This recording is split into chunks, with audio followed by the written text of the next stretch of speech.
Hi everyone, good morning. कैसे हैं आप सब? आई होप आप सब बहुत अच्छे होंगे and welcome to my new vlog. Morning का टाइम हो रहा था, डे है संडे। संडे का डे था और मेरे डे की स्टार्टिंग हो गई थी एकदम रिफ़्रेशिंग जूसी फ्रूट्स के साथ। और संडे था तो संडे को हमारे घर पे मोस्टली पराठे ही बनते हैं और पराठों में भी मोस्टली आलू के ही पराठे बनते हैं। बहुत रेयरली होता है उस दिन सब्जी वगैरह बनती है, वरना संडे को तो आलू के पराठे ही ज़्यादातर बनते हैं। तो यहाँ पे साथ साथ फिर मैंने आलू भी बॉयल होने के लिए रख दिए थे। मैंने कहा इतने अपने फ्रूट्स वगैरह मैं फ़िनिश करूँगी तो साथ के साथ फिर मैं आलू भी रख देती हूँ। आलू रखे थे बनने के लिए, अभी मैं जा ही रही थी अपने फ्रूट्स खाने के लिए, तब तक मनीष भी उठ गए थे। मतलब आवाज़ उन्होंने लगाई कि मैं भी उठा हुआ ही हूँ, जल्दी उठ गए थे। तो फिर मैंने यहाँ पे टी भी उनके लिए बनने के लिए रख दी थी, उनको टी दे करके आ गई थी। साथ साथ ना उनका कुछ काम चल रहा था और जैसे मार्च वगैरह का क्लोजिंग टाइम चल रहा है तो संडे हो या मंडे उनका काम चलता रहता है, थोड़ा लेट नाइट तक भी चलता रहता है। तो फिर मैं अपनी फ्रूट्स की प्लेट जो है वो बाहर ही लेकर के बैठ गई थी, क्योंकि वो बिज़ी थे तो इतनी बातें बातें हो नहीं पाती थी। तो मैं यहीं बैठ गई और साथ साथ फिर मैंने अलेक्सा चला दी थी। थोड़ा सा मतलब मॉर्निंग में एक बार मैं सॉन्ग वगैरह प्ले कर देती हूँ, जैसा मूड होता है वैसे चला देती हूँ। तो यहाँ पे मैं अलेक्सा चला करके अपने फ्रूट्स वगैरह एंजॉय कर रही थी और मनीष अपना काम कर रहे थे और बेटू यहाँ पे सोई हुई थी। तो फिर उसके बाद दोबारा से फ्रूट्स वगैरह मैंने फ़िनिश कर, उसके बाद वापस मैं अंदर चली गई थी जब वो फ्री हो गए थे थोड़ा सा। इतने फ्रूट्स मैंने खा लिए थे और इतने बचे हुए थे, क्योंकि एक बार में ना बहुत ज़्यादा खाए नहीं जाते। वाटरमेलन ना काफ़ी हैवी हैवी सा होता है, मतलब वाटर वाला जो उसमें पार्ट होता है ना वो बहुत ज़्यादा होता है, तो खा करके ना एकदम पेट भर जाता है। तो वो सारा मैंने खा लिया था, क्योंकि वो मेरे फेवरेट्स फ्रूट में से एक था, वही सबसे ज़्यादा मुझे पसंद है वो, और मैंगो वगैरह। तो मैंगो अभी आने स्टार्ट हो गए हैं, बट अभी एकदम खट्टे खट्टे से होते हैं तो वो मैं नहीं लेकर के आती। वाटरमेलन अच्छा आने लगा है तो वो मैं ले आती हूँ। तो वो मैंने खा लिया था। उसके बाद दोबारा किचन में ड्यूटी लग जाती है। आलू वगैरह जो बॉयल हुए थे वो ठंडे हो गए थे थोड़े से, और तो ये छीलने लगी थी मैं। आलू के जब हम पराठे बनाते हैं ना, तो आलू जब एकदम बॉयल होते हैं उसमें स्टीम आ रही होती है और उसको हम मैश कर देते हैं, तो वो आई थिंक आलू ना पानी छोड़ जाते हैं। मेरे साथ ऐसा होता है जब भी, मतलब मेरे को ऐसा लगा कि जब भी मैंने जल्दबाजी है या बेटू को भूख लग गई है या फिर मैं थोड़ा सा लेट हो गई हूँ, क्योंकि संडे थोड़ा थोड़ा लेट लेट चलता रहता है, तो अगर मैंने बॉयल आलू एकदम गरम गरम मैश कर देती हूँ ना, तो वो थोड़ा सा पानी छोड़ जाते हैं। तो इसलिए थोड़ा सा वो जब ठंडे हो जाते हैं, नॉर्मल टेम्परेचर पे आ जाते हैं, तब उनको मैश करो ना तो वो थोड़ा अच्छे से बनते हैं, पानी वगैरह इतना छोड़ते नहीं हैं। और एकदम से ऊपर सॉल्ट भी डालना पड़ता है अगर उनको मैश करना है, तो वो सॉल्ट की वजह से और पानी थोड़े ढीले ढीले से हो जाते हैं। तो अभी इस टाइम पे ठंडे हो गए थे और साथ साथ मैं अपना फ्रूट्स वगैरह भी इंजॉय करती रहती हूँ जो बचे हुए होते हैं। तो यहाँ पे आलू के साथ मैंने अनियंस कट कर दिए थे, थोड़े से गार्लिक थे, ग्रीन मिर्ची वाली ग्रीन वाली चिली थी, और साथ में दो एक्स्ट्रा चीज़ें आज मैंने डाली थी। थोड़े से अलग तरह से मैं बना रही थी आलू के पराठे, तो इसमें आज मैंने थोड़ी सी जिंजर भी ली थी और थोड़ा सा लेमन लिया हुआ था। बहुत मतलब बहुत ही थोड़ा सी क्वांटिटी मैंने ली थी, क्योंकि ये फ़र्स्ट टाइम मैं ट्राई कर रही थी ये वाली रेसिपी, तो वो ख़राब भी हो सकती है। तो फर्स्ट टाइम ना थोड़ी सी क्वांटिटी हमको चीज़ों की कम रखनी चाहिए, क्या पता वो टेस्ट हमें पसंद ना आए।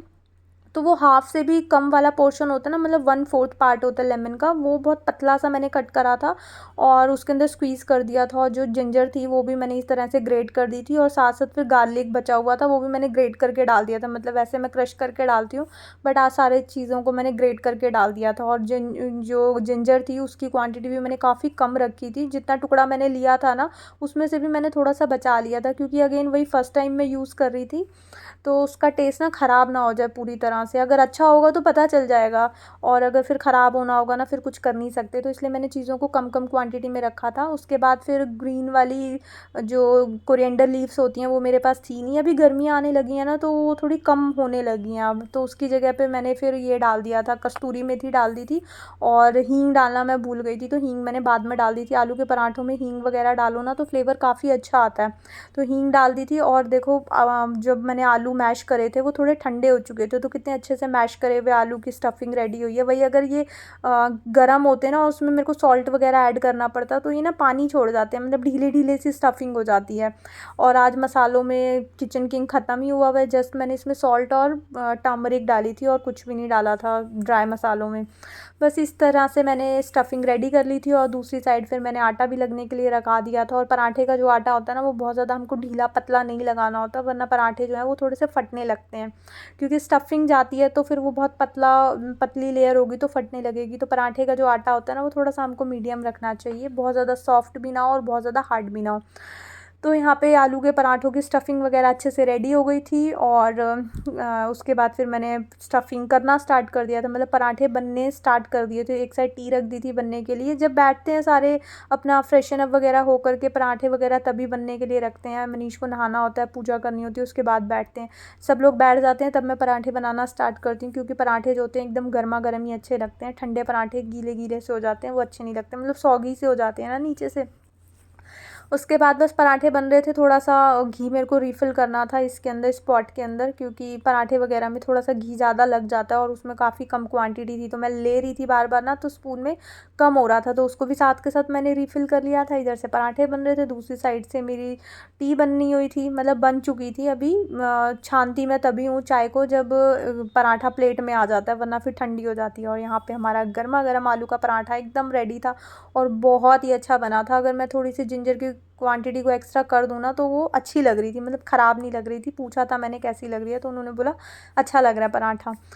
तो पराठा पास हो गया था लेमन जूस वगैरह डाल करके। उसके बाद फिर हमने पराठे वराठे खाए, एकदम झिक के खाते हैं उस दिन पराठे सारे। उसके बाद होली थी मंडे को, तो संडे का ब्लॉग था, तो होली के लिए बेटू को होता है ना, बच्चों को बहुत एक्साइटमेंट होती है, तो हम नीचे ही चले गए थे। नीचे जा कर के ये स्टॉल थी, यहाँ पे सारा होली का सामान मिल रहा था, तो बेटू को चाहिए थी कुछ छोटी मोटी चीज़ें, तो वही हम देख रहे थे। और मनीषी अपना हेयर्स में जो क्या बोलते हैं इनको, जो ये हेयर्स होते हैं, मतलब कैप सी बनी हुई होती है प्रोटेक्ट करने के लिए कलर वगैरह से, तो वो सारी पहन करके देख रहे थे। और एक ये फेस मास्क था, पता नहीं ये क्यों आए हुए थे होली पे, इनका क्या काम था, तो ये सब रखे हुए थे, तो सारी चीज़ों को ट्राई करके देख रहे थे। देखो लेडी भी जो है वो हंस रही है मनीष को, वो कॉमेडी करने लगता है हर जगह। और हम नीचे गए थे तो साथ साथ बारिश भी स्टार्ट हो गई थी, तो सारी स्टॉल को उन्होंने एक क्लॉथ डाल करके ढक दिया था और वेदर काफ़ी अच्छा हो गया था, मतलब थोड़ी रिमझिम सी बारिश हल्की हल्की सी हो रही थी, ऐसे बहुत ज़्यादा नहीं। तो उसके बाद हम घर आए और अभी दिखाती हूँ क्या लेकर आए। एक लेकर के आए हैं बेटू के लिए होली की टी शर्ट,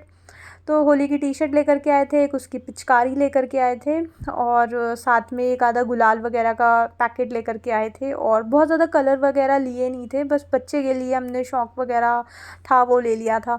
उसके बाद फिर बस वही सारी चीज़ें मैं यहाँ पे देख रही थी। एक ही पता नहीं कैप्सूल कब इन्होंने लिया, मुझे पता ही नहीं चला। ये पक्के वाला कलर था, पक्के के नाम पे कच्चा सा ही चेपा हुआ था, क्योंकि अब यूज़ करने के बाद ही मैं बता रही हूँ। ये जो थे ही कैप्सूल थे, हाथ में लेते ही ना, मतलब हाथ ही में ही लग जा रहा था कलर, फेस तक तो पहुँच ही नहीं रहा था, इतना क्वालिटी मतलब ऐसी ही थी इसकी। और एक गुलाल का पैकेट था, और ये बेटू को पिचकारी इतनी पसंद आई थी, इसके कलर कॉम्बिनेशन की वजह से अटक ही गई थी कि ये लेनी है।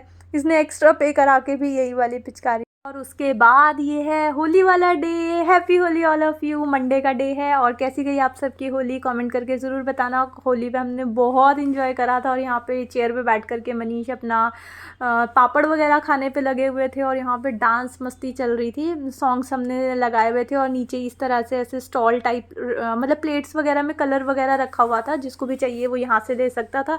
और स्पीकर चलाए हुए थे, एकदम मस्त डांस वांस सब करने पे लगे हुए थे। वहाँ पे बैठे हुए थे मनीष, अभी उनको खींच करके ले गए सब लोग डांस के लिए। तो ये था मनीष का डांस, मतलब को बहुत मज़ा करा सब लोगों के साथ। कोई भी फेस्टिवल मनाने का ना एक मज़ा ही अलग होता है, सब मिलजुल करके फेस्टिवल पे इंजॉय करते हैं ना, तो बहुत अच्छा लगता है। उस साइड देखो लेडीज़ का भी डांस चल रहा है, मैं यहाँ पे क्लिप ले रही थी, तो इसलिए मेरा डांस देखने को नहीं मिलेगा आपको।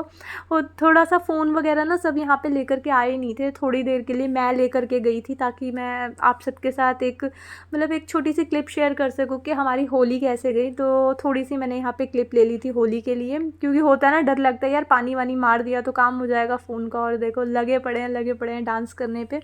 तो होली पे सब ने बहुत इन्जॉय करा, और बस इन्जॉय चल ही रहा था। ये था, बिना म्यूज़िक के ना थोड़ा सा मुश्किल हो जाता है चीज़ों को एक्सप्लेन करना। म्यूज़िक होता है ना, अपने आप में ही धमाल हो जाता है। जो बिल्कुल ना डांस वांस करने वाले हो ना, उनके भी पैर थिरकने लगते हैं और सब डांस करने लगते हैं। तो बिना साउंड के थोड़ा सा ऐसे ही लगता है, मतलब रूखा रूखा सूखा सूखा सा। और देखो मेरे हेयर्स में कितना कलर डाला हुआ था, मैंने थोड़े से हेयर हिलाए तो सारा कलर ही कलर निकल गया था। ये देखो, ओहो। उसके बाद मनीष ने मेरा भूत बना दिया था, पूरे आइज़ में कलर चला गया था। और उसके बाद देखो यहाँ पे क्योंकि गंदा बहुत करा था सबने, थोड़ा सा पानी वानी बच्चों ने डाल दिया था, तो फिर सफाई तो करनी थी। अभी क्या करेंगे, सारे जेंट्स आपको देखने को मिलेगा, अभी सब डांस कर रहे हैं अच्छे वाले मूड में, सब इंजॉय कर रहे हैं।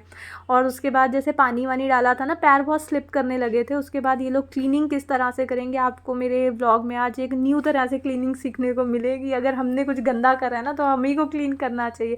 ये देखो सारे जेंट्स का नंबर लगा था, जितने भी थे वहाँ पे सबको ऐसे लेटाया गया और लेट करके सबसे पोछा मरवाया गया कि सबने मिलके गंदा करा ना। ये हमारा प्लान नहीं था, ये सब इन्होंने खुद ही, ये इतने सब अच्छे थे कि इन्होंने सोचा कि हमने ही मिल करके गंदा करा ना, तो हम सभी मिल करके क्लीन करते हैं। तो पूरा फ्लोर इन्होंने इस तरह से घिस घिस करके सबको लेटा लेटा करके क्लीन करा। और बस बिना म्यूज़िक के मैं आपको उतना अच्छे से एक्सप्लेन नहीं कर पाऊँगी। और यहाँ पे आ गई थी मनीष की बारी, उनको भी पोछा मारना था, थोड़ी सी क्लीनिंग में हेल्प करनी थी, तो उनको भी उठा करके ले गए थे। और यहाँ पे बेटू हो जाती है बहुत ज़्यादा इमोशनल, मतलब वो डर जाती है कि मेरे पापा के साथ क्या हो रहा है। वो देखो वो वहाँ खेल रही थी पीछे, उस साइड थोड़ा बच्चे पानी वाला खेल रहे थे, हम इस साइड सारा सूखा सूखा खेल रहे थे। और सब ने जैसे मनीष को ऐसे पकड़ा हुआ था ना, वो इतना घबरा जाती है देख करके कि मनीष के पास जाती है कि प्लीज़ उनको छोड़ दो। तो फिर यहाँ पे सब मिल करके छोड़ देते हैं। एक डॉटर का यार कैसे इमोशंस होते हैं ना अपने पेरेंट के लिए, वो समझ नहीं पा रही थी कि पापा के साथ क्या हो रहा है, तो सब ने मिल करके उठा दिया था। वो दूर से देखती हुई आ गई थी कि क्या हो रहा है। उसके बाद सबका यहाँ पे नंबर चले जा रहा था, सब अपने क्लीनिंग वगैरह में लगे हुए थे। उसके बाद यहाँ पे फिर पानी वगैरह डाल करके सारे फ्लोर वगैरह को क्लीनिंग का काम चल रहा था, क्योंकि फिर बच्चे वगैरह थे ना स्लिप कर जाते हैं। उसके बाद मैंने बताया ना सब लेडीज़ ने मिल करके खाना पीना अपने घर पे ही बनाया हुआ था। पहले डिसाइड हुआ था कि बाहर से खाना, लेकिन एट अ टाइम सब ने मना कर दिया था कि होली वाले दिन बाहर से खाना कुछ नहीं हो पाएगा। पहले छोले भटूरे वगैरह आई थिंक फाइनल किए थे, बट लास्ट मोमेंट पे हो नहीं पाया। तो यहाँ पे ठंडाई वगैरह मिल रही थी, तो ये ठंडाई पी करके ना हम लोग ऊपर आ गए थे कि नहा धो करके फिर नीचे को मिलेंगे। और जो हम ऊपर आए ना, उसके बाद जो हम होली में सारे इंजॉयमेंट करके आए थे ना, यहाँ सब मतलब हालत ख़राब हो गई थी। मनीष नहाने के, मैं नहा करके आ गई थी, बेटू को मैंने नहला दिया था, क्योंकि नहा धो करके ना हमको नीचे खाना वाना खाने के लिए जाना था। तो सब लोगों को था कि अब यहाँ से फ्लोर वगैरह क्लीन कर देते हैं, हो गई होली, इंजॉय कर ली सब ने, तो नहा धो करके आते हैं, फिर दोबारा से पार्किंग में मिलते हैं, फिर वहाँ पे खाना वाना करेंगे। और मनीष नहाने के लिए अंदर गए और अंदर ही लॉक हो गए, पता नहीं क्या हुआ। फिर मैं नीचे से बुला करके आई, तो सारे सोसाइटी में मतलब सब लोग ना काफ़ी हेल्पिंग हैं, तो मैं बुला करके आई ना। पहले 2 भैया थे वो आ गए, ये हमारे नेबर ही थे। उसके बाद सारे सब लोगों को जैसे पता चला ना कि ऐसा हो गया है, तो सब लोग आ गए थे जैसे कैसे करके। मतलब बहुत टेंशन हो गई थी यार, एकदम लॉक हो गए अंदर वो।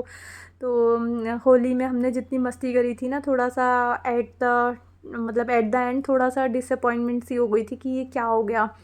तो फिर यहाँ पे जैसे कैसे करके सब ने थोड़ा थोड़ा अपना दिमाग लगाया, क्योंकि कारपेंटर भी इस टाइम पे अवेलेबल नहीं था, क्योंकि होली का फेस्टिवल था, तो कोई भी मतलब हेल्प नहीं मिल पा रही थी। जैसे कैसे करके सब ने हथौड़ी पेचकस कुछ भी जो स्क्रू ड्राइवर वगैरह मिल रहा था, उससे ये डोर को तोड़ा और मनीष को बाहर निकाला। वो काफ़ी देर उनको लग गई थी, मतलब अप्रॉक्स 1-1.5 घंटा वो ऐसे वॉशरूम में लॉक बैठे रहे। और मतलब सब लोग काफ़ी ना घबरा से गए थे। और उसके बाद यहाँ पे आकर के ये इस तरह से लेट गए, क्योंकि काफ़ी देर इनको ना अंदर ऐसे बंद रहना पड़ा।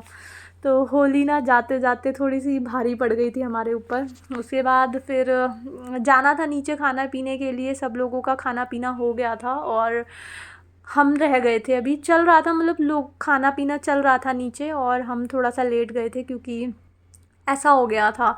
फिर मनीष आए 15-20 मिनट, उन्होंने ऐसे लेटे लेटे रेस्ट करा। उसके बाद हम गए फिर नीचे लंच वगैरह करने के लिए। लंच में बना था आलू पूरी, दही भल्ले थे, छोले की सब्ज़ी थी, और मतलब कुछ इसको क्या बोलते हैं, ठेकुआ बोल रहे थे शायद सब। तो कुछ मीठे से स्वीट डिश थी, वो मुझे एग्जैक्टली उसका नेम नहीं पता, अगर आपको पता हो तो कमेंट करके बताना। तो यहाँ पे हम सबका हमारा लंच वंच चल रहा था। ये सब ने घर पे बनाए थे, सिर्फ ये स्वीट्स जो थी ना गुलाब जामुन, ये बाहर से आए हुए थे। तो हमने खाना वाना एंजॉय करा। उसके बाद सेम डे होली वाले डे ही जो हमारे नेबर हैं, उनकी डॉटर का मतलब फर्स्ट बर्थडे था, वो भी होली वाले दिन। और मतलब डबल सेलिब्रेशन था। मॉर्निंग में हमने होली इंजॉय करी थी, उसके बाद सामने जो क्यूट सी बेबी है उसका फर्स्ट बर्थडे था, तो हम सब ने मिलकर के बर्थडे सेलिब्रेट करा। और सब लोग फिर गैदरिंग नीचे हुई थी, तो यहाँ पे बर्थडे सेलिब्रेशन चल रहा था। इवनिंग में, मॉर्निंग में होली, इवनिंग में बर्थडे सेलिब्रेशन था। तो काफ़ी अच्छा था होली का डे। थोड़ा सा बीच में ऐसे मतलब क्या बोलते हैं, प्रॉब्लम आ गई थी, बट टाइम रहते सॉल्व हो गई थी। और सब ने मिलके यहाँ पे बर्थडे इंजॉय करा, खाना पीना किया और चले गए थे सब फिर ऊपर, क्योंकि बहुत हेक्टिक डे था। इसी के साथ आज का व्लॉग यहीं पे एंड करती हूँ। आई होप आपको ये व्लॉग अच्छा लगा होगा। अगर आपको ये व्लॉग अच्छा लगे तो इसको लाइक शेयर सब्सक्राइब ज़रूर करना।